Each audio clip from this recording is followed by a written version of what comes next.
할렐루야. 구주 예수님께서 말씀대로 사흘 만에 부활하셨습니다. 우리 모두 주님의 부활하심을 기뻐하고 부활의 증인으로 삶을 살아가시기를 축복드립니다. 우리 다 함께 일어나셔서 할렐루야 우리 예수 찬송드리겠습니다.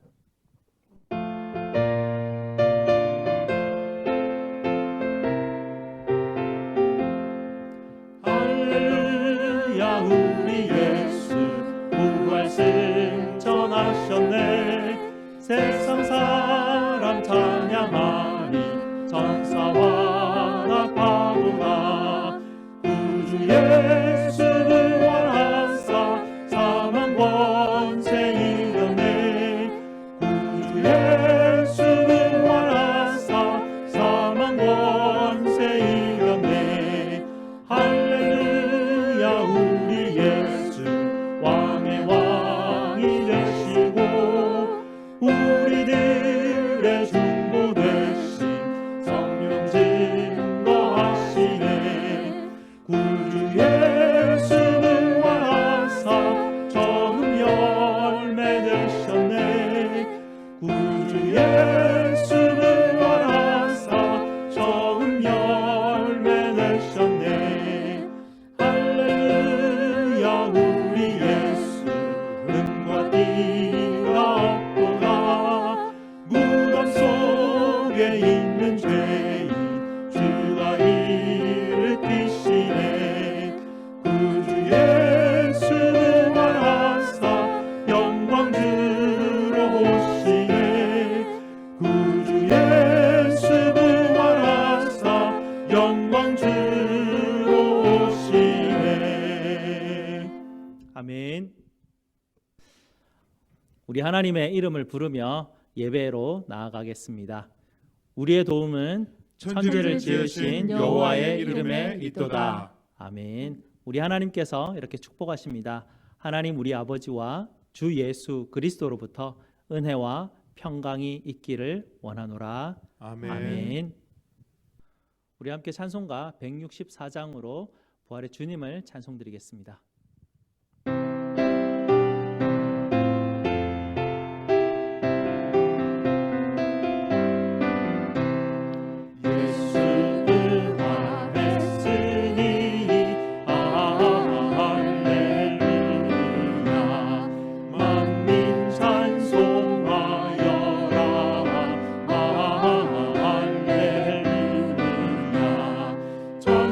전사들이 즐거워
함께 앉으셔서 하나님께서 우리에게 주신 약속의 계명을 함께 합독하도록 하겠습니다. 하나님이 이 모든 말씀으로 말씀하여 이르시되 나는 너를 애굽 땅 종되었던 집에서 인도하여 낸 네 하나님 여호와니라. 제1은 너는 나 외에는 다른 신들을 네게 두지 말라. 제2는 너를 위하여 새긴 우상을 만들지 말고 또 위로 하늘에 있는 것이나 아래로 땅에 있는 것이나 땅 아래 물속에 있는 것의 어떤 형상도 만들지 말며 그것들에게 절하지 말며 그것들을 섬기지 말라. 제3은 너는 내 하나님 여호와의 이름을 망령되게 부르지 말라. 제4는 안식일을 기억하여 거룩하게 지키라. 제5는 내 부모를 공경하라. 제6은 살인하지 말라. 제7은 간음하지 말라. 제8은 도둑질하지 말라. 제9은 내 이웃에 대하여 거짓 증거하지 말라. 제10은 내 이웃의 집을 탐내지 말라. 아멘. 약속의 계명에 비추어서 우리가 얼마나 하나님 앞에 나아갈 수 없는 죄인인지를 고백드리면서 십자가의 구속의 은혜를 허락하시는 부활하신 우리 주님께 나아가도록 하겠습니다.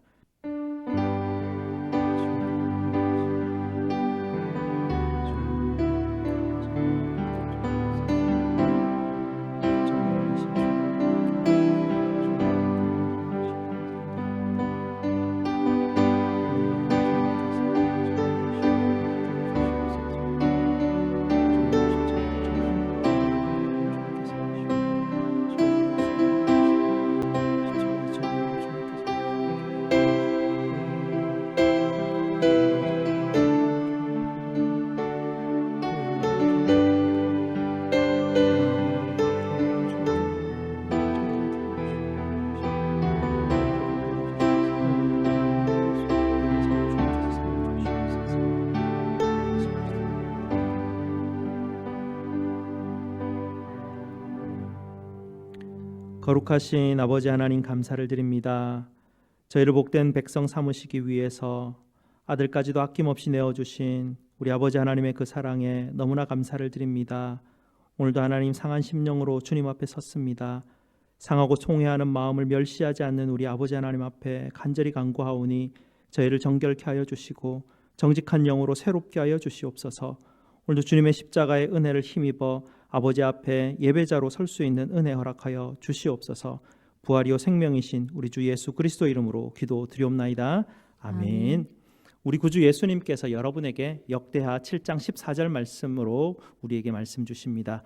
내 이름으로 일컫는 내 백성이 그들의 악한 길에서 떠나 스스로 낮추고 기도하여 내 얼굴을 찾으면 내가 하늘에서 듣고 그들의 죄를 사하고 그들의 땅을 고칠지라. 아멘. 우리 주님께서 말씀으로 우리에게 죄사함의 은혜를 주셨습니다. 이 은혜 붙들고 계속해서 감사함으로 예배드리도록 하겠습니다. 다 함께 기도하시겠습니다.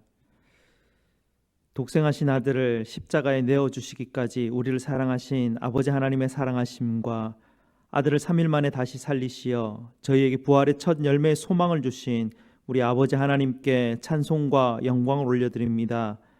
아들을 무덤에서 건져내시고 부활하게 하시는 하나님께서 부활의 아침 우리 성도들을 부르셔서 우리를 구원하신 삼위 하나님을 예배하게 하시는 그 은혜 감사를 드립니다. 예배를 통하여 부활하신 예수님을 만날 수 있도록 주님 인도하여 주시옵소서. 부활하신 예수님께서 살아계셔서 지금도 우리 성도들과 함께 하심을 확신하게 하여 주시옵소서. 어떤 광야길을 걸어가든지 어떤 골짜기와 풍랑을 걸어가든지 부활하신 능력의 주님께서 우리 성도들과 함께 하심이 성도들의 인생의 가장 큰 위로가 될 수 있도록 주님 인도하여 주시옵소서. 부활의 첫 열매 되신 주님 바라보게 하시고 주님과 함께 십자가에서 죽음을 고백하게 하시고 예수님과 함께 부활의 생명으로 살아갈 수 있게 되었음을 깨닫는 우리 성도들 될 수 있도록 인도하여 주시옵소서. 지난 주간 십자가상에서 주셨던 말씀들을 기억하게 하시고 부활하신 주님의 인도를 따라서 골짜기와 광야일지라도 기쁨과 감사함으로 순종하며 따라가는 성도들 될 수 있도록 인도하여 주시옵소서. 주님의 빛을 비추어 주시옵소서. 그리하여 우리 성도들의 마음이 겸손과 온유한 마음으로 변화시켜 주시고 주님이 부어주신 사랑과 은혜가 우리 성도들의 심장 가운데 가득 차고 넘쳐서 그 사랑으로 우리 주변에 있는 성도들, 이웃들을 사랑하고 섬길 수 있는 은혜의 마음으로 주님 변화시켜 주시옵소서. 성도들의 눈과 귀를 열어 주시옵소서. 눈에 보이는 것만 따라가지 않게 하여 주시고, 귀를 즐겁게 하는 것을 따라가지 않게 하여 주시고, 주님이 보여주시는 그 길을 보게 하시고, 주님께서 들려주시는 말씀을 듣고 깨닫게 하여 주시옵소서. 성도들의 입술을 주장하게 하여 주셔서 비난과 불평과 저주의 말을 그치게 하여 주시고, 주님이 주시는 말로, 서로를 축복하는 말로 전할 수 있는, 사용할 수 있는 우리 성도들 될 수 있도록 주님 인도하여 주시옵소서. 성도들의 생각을 주장하여 주시옵소서. 두려움과 염려와 걱정에 사로잡히지 않게 하여 주시고, 주님이 주신 말씀이 마음 한가운데 계셔서 선한 생각으로 인도하여 주시옵소서. 우리 성도들의 손과 발을 주장하여 주셔서 부활의 주님을 증거하게 하여 주시고, 서로 섬기는 우리 성도들 다 될 수 있도록 주님 인도하여 주시옵소서. 특별히 수술 후 치료 가운데 있는 성도들을 돌보아 주시옵소서. 강건하게 회복될 수 있도록 치료의 은혜를 부어 주시옵소서.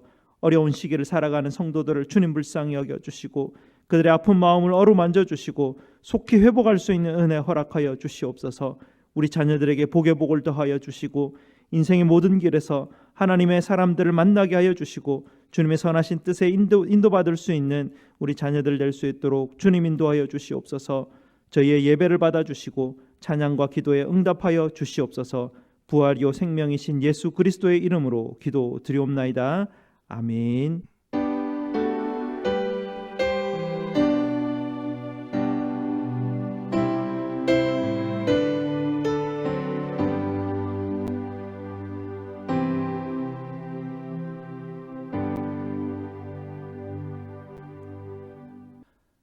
샤론 찬양대에서 다시 사셨네라는 제목으로 하나님 앞에 찬송드리겠습니다.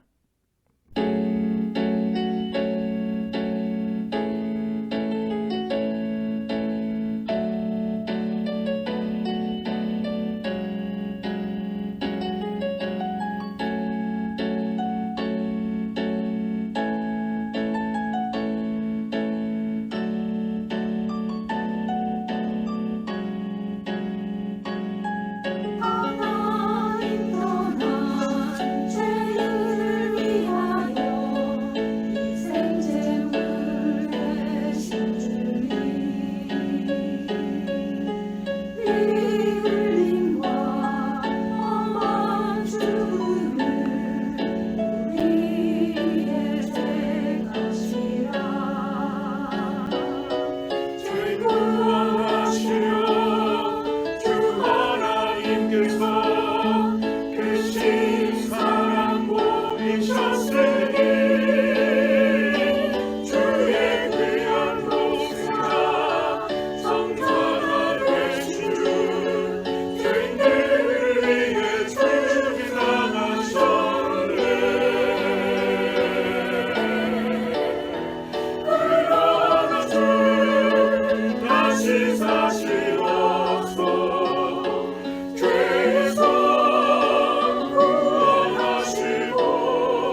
하나님께서 우리에게 주시는 말씀은 고린도후서 4장 6절에서 10절 말씀입니다. 제가 가진 신약 성경 289페이지입니다.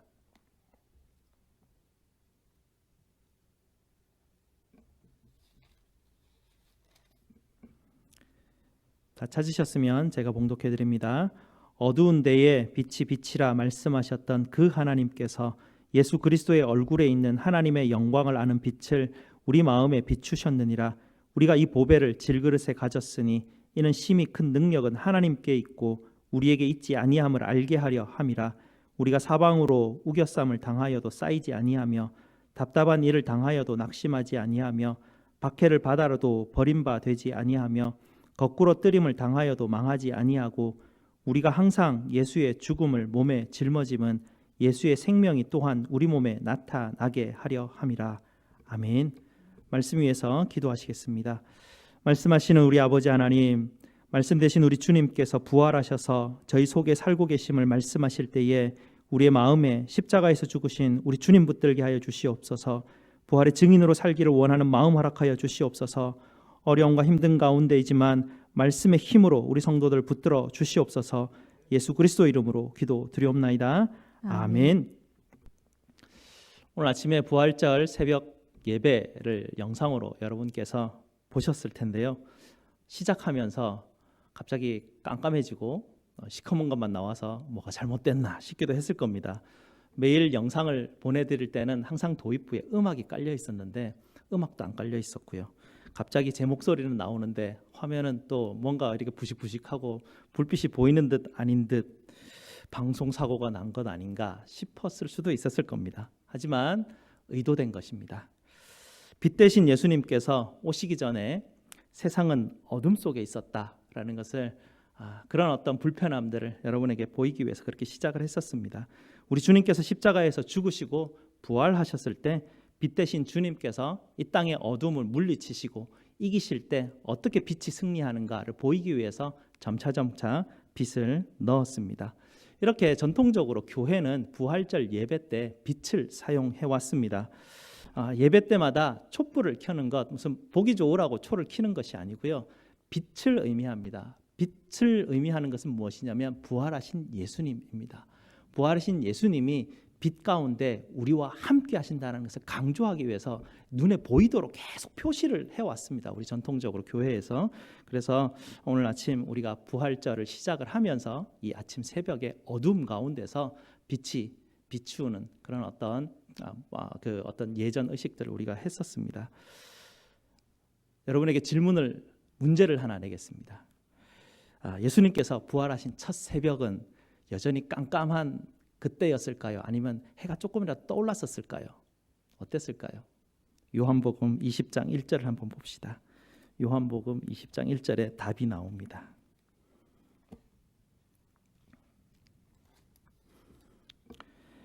(20장 1절) 안식 후 첫날 일찍이 아직 어두울 때에 아직 해가 안 났습니다. 예수님 부활하셨으면 해가 뜬 줄 알았는데 해가 안 떴어요. 해가 막달라 마리아가 무덤에 와서 돌이 무덤에서 옮겨진 것을 보고 합니다. 아직 어두운 밤입니다. 제자들과 여인들은 예수님이 부활하셨지만 부활하신 걸 전혀 모르고 있는 상태입니다. 심지어 놀라고 두려워하는 상황입니다. 9절을 한번 보시겠습니다. 9절을 보시면 이렇게 돼 있습니다. 그들은 성경에 그가 죽은 자 가운데서 다시 살아나야 하리라 하신 말씀을 아직 알지 못하더라. 예수님 분명히 부활하셨음에도 불구하고 제자들은 여전히 그 마음이 어두워져 있어서 아직 이 새벽이 빛이 안 비치는 것과 같은 그 모습으로 예수님을 깨닫지 못하고 있는 모습을 보여주고 있습니다. 이것이 부활절 첫 아침에 일어나는 일입니다. 11절에도 마찬가지죠. 막달라 마리아가 예수님 무덤 앞에서 그냥 막 계속 울고 있습니다. 근데 예수님 옆에 서 계셨거든요. 근데 옆에 서 계시는지도 몰랐습니다. 왜냐하면 막달라 마리아 마음도 여전히 어두워 있었기 때문에 그렇죠. 주님께서 막달라 마리아에게 마리아야 라고 불렀을 때 예수님은 그 부활의 빛을 마리아의 마음에 이렇게 쫙 비춰줄 때 그제서야 마리아가 예수님 라보니 하고 그렇게 예수님을 알아보기 시작하고 깨닫기 시작합니다. 그래서 제자들에게 막 쫓아가서 내가 주를 보았다라고 그렇게 증언을 하게 되죠. 19절을 한번 보십시오. 19절을 보면 이렇습니다. 이날 곧 안식 후 첫날입니다. 첫날 저녁 때, 깜깜한 저녁이죠. 제자들이 유대인들을 두려워하여 모인 곳에 문을 닫고 있었습니다. 이 제자들이 분명히 예수님 부활했다는 소식을 전에는 듣고 있는 상태였습니다. 여전히 그들의 마음이 어두워져 있었고 때가 저녁이었기 때문에 그들은 깨닫지 못하고 있는 그때에 예수님께서 그들 가운데 오셨죠. 서서 이르시되 너희에게 평강이 있을지어다. 주님이 그들 가운데 오셔서 부활의 생명의 빛을 비추시자 그들은 마음에 빛이 들어와서 예수님이 주님이신지를 깨닫게 됩니다. 24절을 보십시오. 도마도 마찬가지입니다. 도마가 그 자리에 있지 않았었거든요. 다른 제자들이 증언하고 있는데 나는 내가 보지 않으면 믿지 않겠다라고 합니다. 8일 뒤에 예수님이 직접 도마에게 찾아오셔서 도마에게도 부활의 빛을, 생명의 빛을 비춰주십니다. 비춰주실 때 도마의 마음에 그 빛을 받고 28절입니다. 28절에 이렇게 고백하죠. 도마가 대답하여 이르되 나의 주님이시요 나의 하나님이시니이다. 부활절 새벽이 밝았음에도 불구하고 제자들과 사람들의 마음은 여전히 어두워 있었습니다. 예수님이 직접 찾아가셔서 그들의 마음을 비춰주시기 전에는 여전히 어둠 가운데 있었습니다. 주님께서는 사도 바울에게도 찾아가셨습니다. 사도 바울, 자기를 핍박했던 사도 바울도 찾아가셔서 다메섹 소당에서 도상에서 사울에게도 빛을 비추어 주시자 사울도 그리스도를 보고 깨닫게 되죠. 예수님께서는 부활하시고 난 다음에 나는 내 할 일 다 했으니 하고 가만히 계시지 않으셨습니다. 예수님은 어둠 가운데 있는 사람들을 일일이 찾아가셔서 부활의 생명의 빛을 비추시는 사건을 성경을 통해서 계속 우리에게 보여주십니다. 이 왜냐하면 빛이 그 제자에게 들어갔을 때 어떤 일이 벌어지는지 모든 사람들에 대한 일들을 성경은 기록하고 우리에게 보여주면서 예수님의 빛이 내게 비춰지는 것이 어떤 것인지를 계속해서 보여주시고 그게 얼마나 실제적이고 얼마나 내 현실에서 이루어지는 일인가를 강조하기를 원하셨습니다. 예수님의 부활의 빛이 어둠에 비칠 때마다 어둠이 어떻게 됩니까? 빛을 이기지 못합니다. 그런 현상들은 계속 반복되고 있었습니다. 그림을 한번 보여주시기 바랍니다. 이 그림인데요. 이 그림이 6세기에 그려진 그림입니다. 목판 위에 그려진 그림인데요. 이게 루브르 박물관에 전시되어 있는 그림입니다. 초대교회 성도들은 자신들의 신앙을 이렇게 그림으로 표현을 하기도 했었는데요. 자세히 보이시지는 모르겠네요. 책을 한 권 들고 있는 사람이 있습니다. 성경책인데요. 저분이 예수님입니다. 당시 성도들은 예수님을 그릴 때 항상 예수님의 손에는 성경이 들려져 있었습니다. 이게 성경 들려져 있고 머리에 뭔가 동그란 게 있죠. 저때 성도들은 이렇게 사람을 그릴 때 머리 뒤에 저렇게 둥근 달 같은 걸 그렸는데 저것을 빛으로 표현하는 그런 어떤 모양들입니다.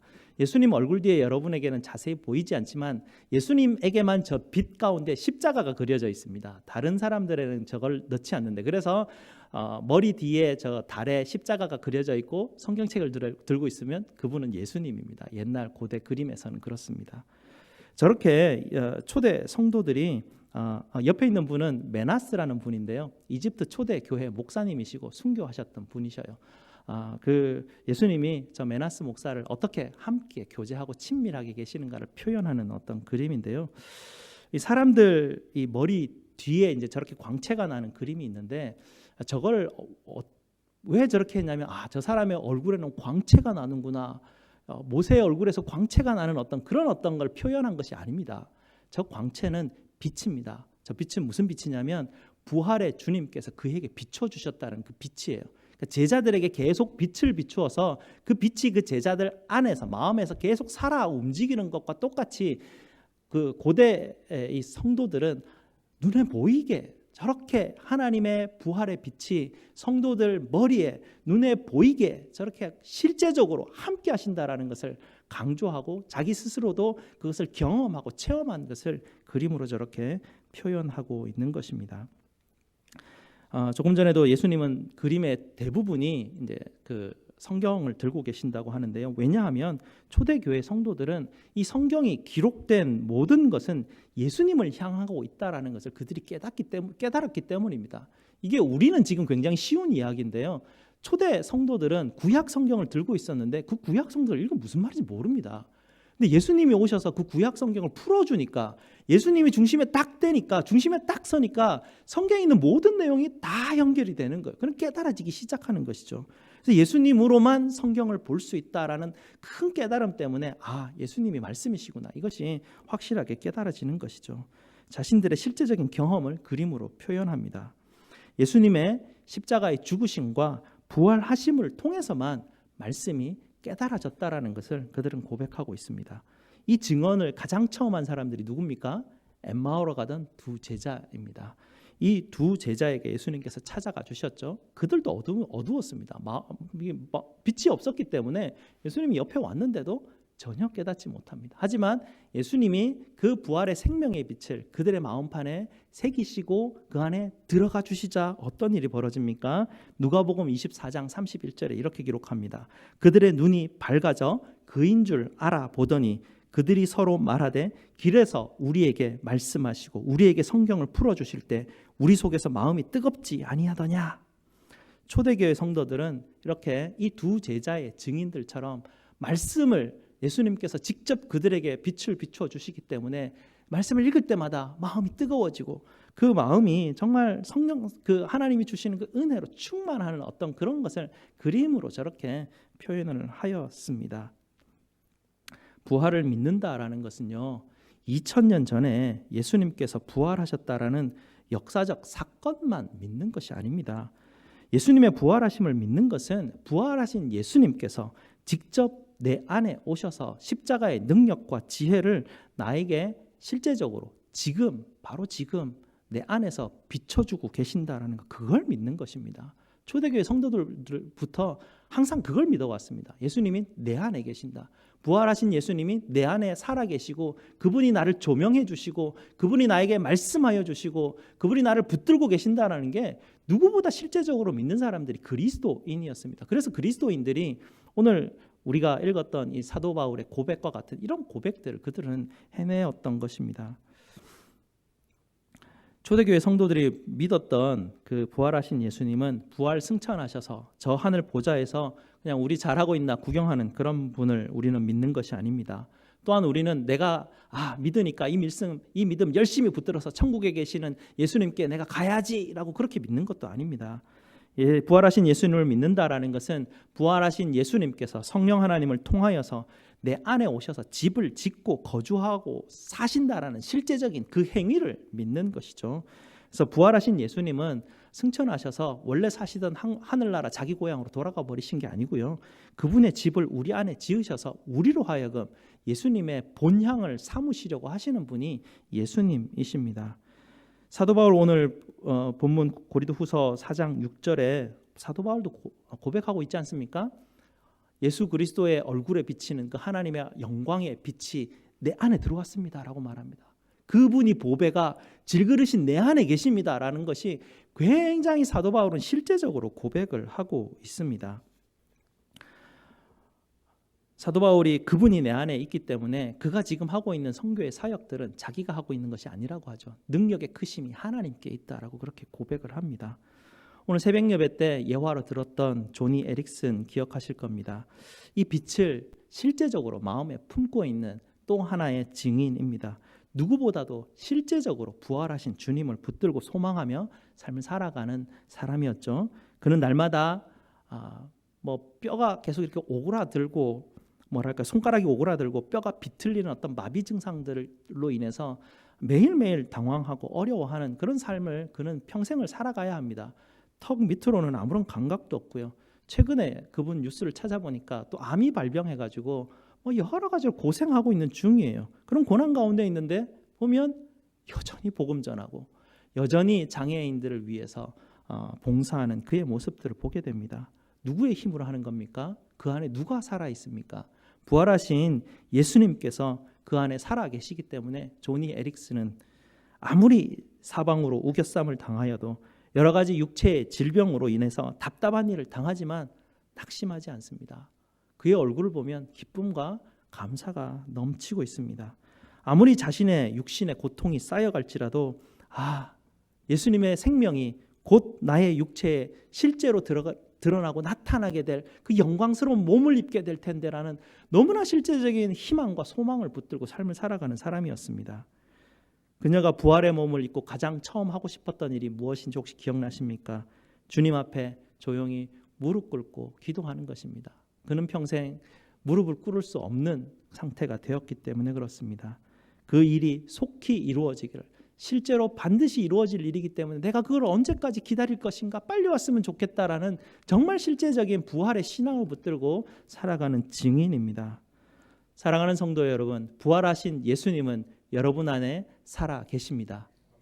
이것을 정말 믿으셔야 됩니다. 정말 주님께서는, 부활하신 주님께서는 우리 안에 살아 계십니다.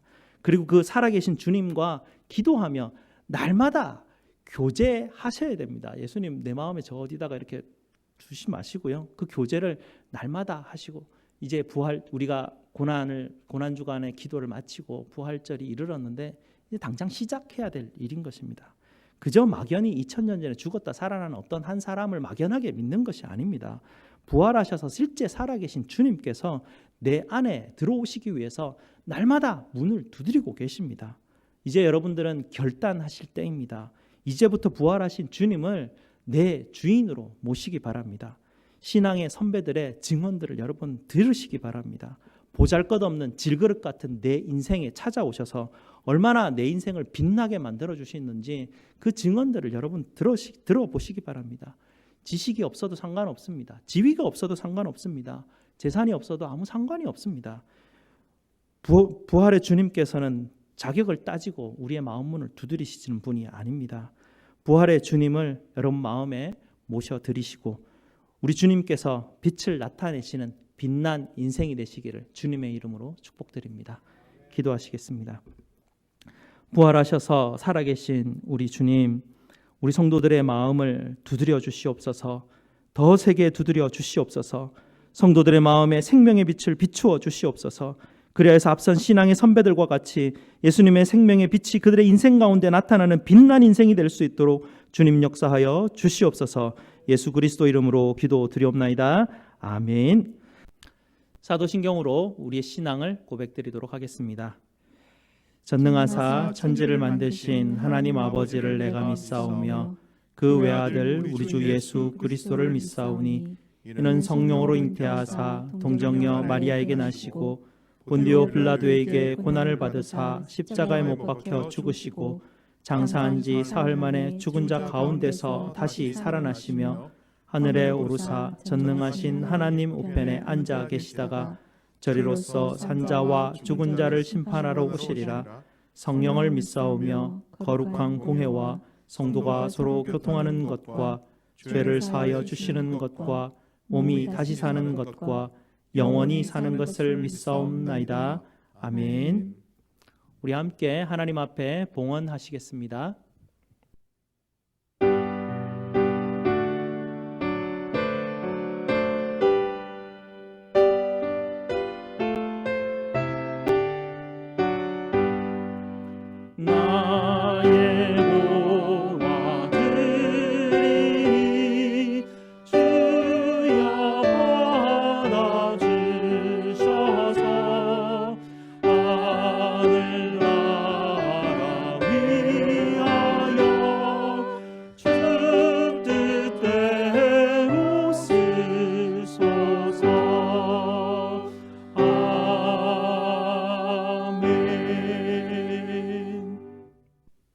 우리 감사 기도 드리겠습니다. 사랑과 은혜가 풍성하신 우리 아버지 하나님 감사를 드립니다. 위기 시기에도 불구하고 저희 성도들 한 주간 동안 주님의 십자가의 고난과 부활하심에 함께 아버지 하나님 예배하며 기도하게 하시니 감사를 드립니다. 고난의 신비를 넘어 부활의 영광을 보게 하신 우리 주님만 소망하는 우리 성도들 될 수 있도록 성령 하나님 능력을 더딥혀 주시옵소서. 오늘도 주님께서 십자가에 죽으시고 부활하셔서 우리에게 주신 이 새 생명을 감사함으로 주님 앞에 감사의 예물로 드립니다. 드리는 손길들 기억하여 주시고 우리 주님의 은혜와 평강을 한없이 부어 주시옵소서. 우리의 모든 쓸 것을 채우시는 부활이요 생명이신 우리 주 예수 그리스도 이름으로 기도드리옵나이다. 아멘. 다 함께 일어나셔서 찬송가 171장으로 우리 부활의 하나님을 찬송합시다.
하나님의 복을 선포하겠습니다. 여호와는 너희에게 복을 주시고 너희를 지키시기를 원하며 여호와는 그의 얼굴을 너희에게 비추사 은혜 베푸시기를 원하며 여호와는 그 얼굴을 너희에게로 향하여 드사 평강 주시기를 원하노라. 아멘.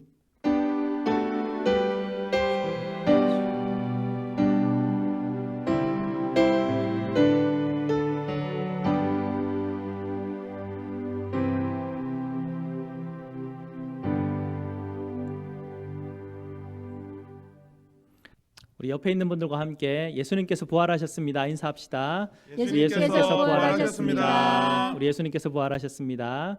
우리 옆에 있는 분들 또 온라인 너머에 있는 멀리 있는 우리 성도들 함께 평화 하나님의 평강이 축복합시다.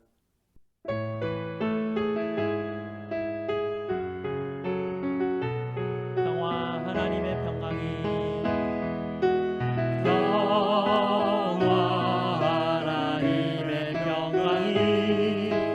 당신의 삶에 넘쳐나기를 영화 하나님의 평강이 당신의 삶에 가득하기를 축복합니다.